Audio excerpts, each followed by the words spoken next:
আবসারনা, আজ আমরা দেখে নিয়েছি, ওয়া সামি'না, এবং শুনে নিয়েছি, ফারজি'না না'মাল সালিহান ইন্না মুকিনুন। আয় আল্লাহ, আরেকবার দুনিয়ায় পাঠিয়ে দাও, ভালো ভালো কাজগুলি করে আবার তোমার কাছে ফিরে আসবো। এই আবেদন যখন সেদিন করবে, আল্লাহ রাব্বুল আলামিন তাদের জবাবে আবার বলবেন, ওয়ালাউ শি'না লা'আতাইনা কুল্লা নাফসিন হুদাহা ওয়ালাকিন হাক্কাল কওলু মিন্নী লা'আমলা'আন্না জাহান্নামা মিনাল জিন্নাতি ওয়ান নাসি আজমাইন। আল্লাহ রাব্বুল আলামিন বলবেন, আর যদি সেদিন হেদায়েত দিয়ে দিতাম তাহলে তো হেদায়েত দিয়ে দিতাম, কিন্তু আজ আমি আল্লাহ রাব্বুল আলামিন আমার প্রতিশ্রুতি পূর্ণ করব। আজ আমি রব্বুল আলামিন জিন এবং মানুষকে দিয়ে জাহান্নাম ভরপুর করব। আমার মুসলমান ভাইয়েরা, আজ দুনিয়ায় একটু গরম আমরা সহ্য করতে পারি না, এমন আরামের শরীর, ওই গরম সহ্য করতে পারি না। বাড়িতে এসি, গাড়িতে এসি, অফিসে এসি, এসি ছাড়া গরমে থাকতে পারি না। আমাদের মতো দুর্বল বান্দা ওই জাহান্নামের কঠিন আগুন কেমন করে সহ্য করবো বলেন?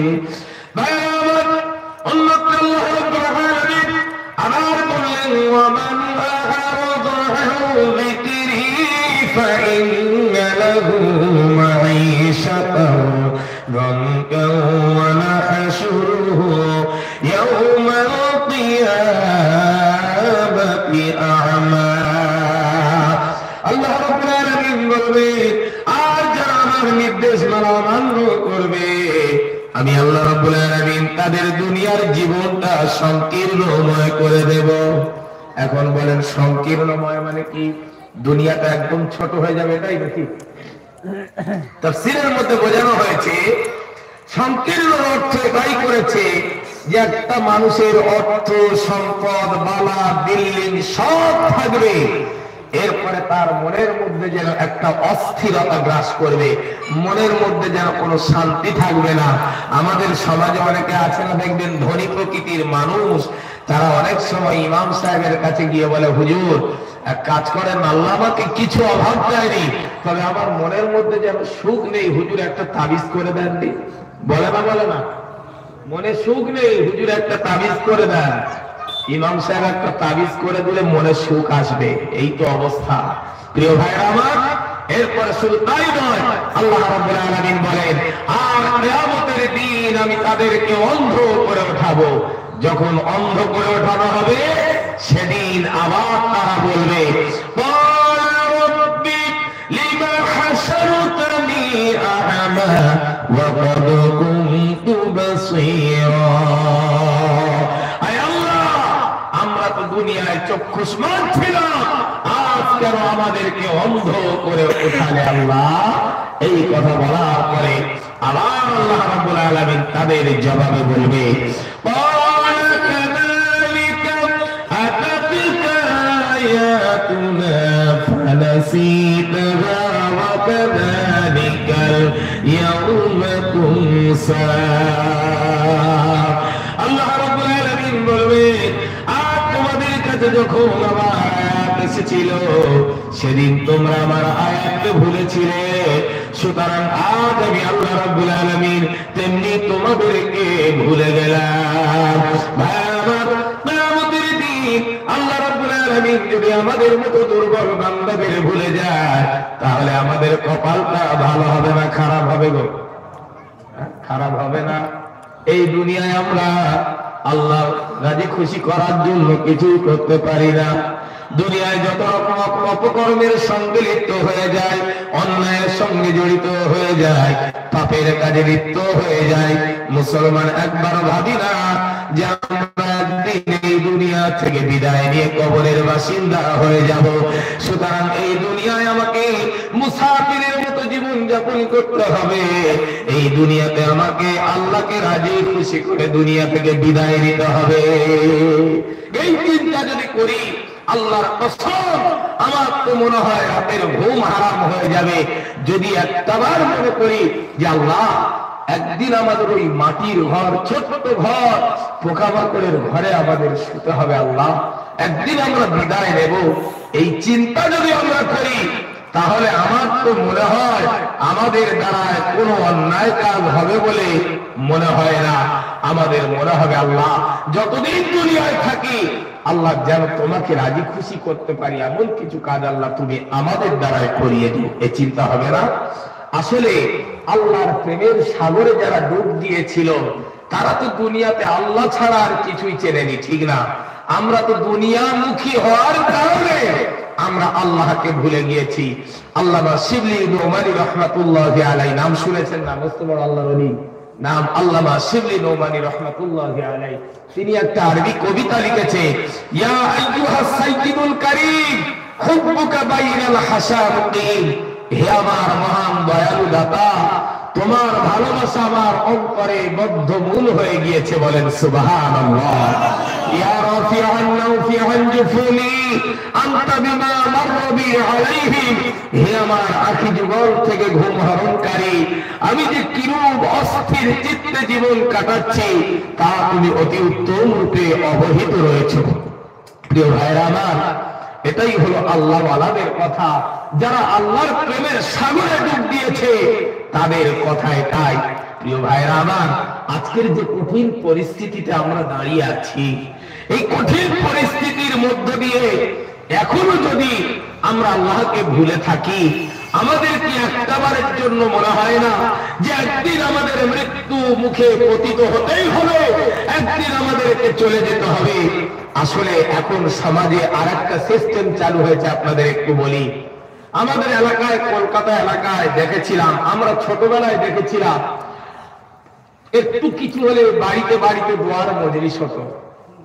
কিন্তু বর্তমানে ফতোয়া দিয়ে সেঞ্চুরি করে করে দেখা যায়, চায়ের দোকানে বসলে ফতোয়া, ক্রাম বোর্ডের আড্ডায় বসলে ফতোয়া।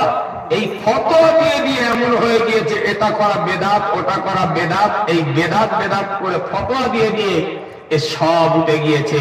মানুষ আল্লাহর কাছে চাওয়া পর্যন্ত ভুলে গিয়েছে। বাস্তব নয়, আল্লাহর কাছে চাওয়া ভুলে গিয়েছে। আগে দেখবেন, আপনারা যারা মুরব্বীরা আছেন, আজ থেকে 20 বছর, 30 বছর, 40 বছর আগে একটু কিছু হলে মসজিদের ইমাম মুসল্লিদের ডেকে ঘরে ঘরে দোয়া হতো, হতো না? হতো না? কিন্তু এগুলো আর এখন দোয়া করা উঠে যাচ্ছে বেদাত ফতোয়া দিয়ে।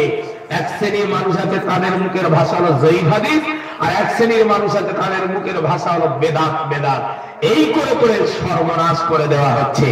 প্রিয় ভাইরা আমার, আজকে বলে এটা করা বেদাত, ওটা করা বেদাত। আমরা যখন কলেমা খানি করি, বলে কলেমা খানি এটা চলবে না, ওটা চলবে না। এগুলো হয় না? হয় না? সমাজে আছে না এরকম কথাবার্তা? দেখবেন প্রিয় ভাইরা আমার, আপনাদের ছোট্ট একটা এক্সাম্পল দিচ্ছি, এখান থেকে শিক্ষা দেওয়ার একটা ব্যাপার। আজ যে আমরা এখানে বসেছি, আল্লাহর কসম, একদিন আমরা চলে যাব, সবাই বিদায় নেব, কেউ তো থাকবো না। আমাদের চোখের সামনে, বাবার সামনে কি সন্তান যায়নি? কত সন্তান তো বাবার সামনে বিদায় নিয়েছে। বাবা হয়ে সন্তানকে সামনে রেখে জানাজার কাতারে দাঁড়িয়ে গেল। ওই বাবা সন্তানের জানাজা যখন পড়লো, এর চাইতে বড় কষ্ট পৃথিবীতে আর আছে বলে তো আমার মনে হয় না। একটা বাবার জন্য বড় শাস্তি যে তার কলিজার টুকরা সন্তানটাকে সামনে রেখে জানাজা পড়তে হয়েছে। অনেক মাহফিলে যায়, অনেক জায়গায় অনেক মুরব্বীরা বলে, হুজুর একটু দোয়া করবেন, আমি একটা সন্তানকে হারিয়ে ফেলেছি। কেউ বলে, হুজুর আমার দুটো সন্তান হারিয়ে ফেলেছি, হুজুর একটু খাস করে আমার সন্তানদের জন্য দোয়া করবেন। আচ্ছা, বাবা হয়ে যখন এই কথাটা সন্তানের জন্য যখন বলে, বুক ভরা যন্ত্রণার বেদনা নিয়ে কথা বলে না? বলে না? বলে না? আজকের প্রিয় ভাইরা আমার, সেই দোয়া করা আমাদের উঠে যাচ্ছে। একটি কিতাবের নাম বলি, কিতাবটির নাম হলো নুজহাতুল খাতির ওয়াল মাওয়াকির, একটি কিতাব। এই কিতাবে একটি ঘটনা উল্লেখ করা হয়েছে। ভাইরা আমার, ছোট্ট একটি বাচ্চা 8 বছরের বাচ্চা, ছোট বাচ্চা, মায়ের গর্ভে থাকাকালীন বাবাকে হারিয়ে ফেলেছে। মাঠে প্রতিদিন খেলা করতে যায়, আর খেলা করার সময় সকলের বাবা আসে, কিন্তু ওই বাচ্চার বাবার আসে নাই। মা খুঁজতে গেল, মায়ের গলা জড়িয়ে বলে, মা সকলের বাবা আসে, কিন্তু আজকে আমার বাবা কেন আসে নাই বলো। এরপরে মায়ের কিছু জবাব দেওয়ার মতো, কোনো উত্তর দেওয়ার মতো ভাষা নাই।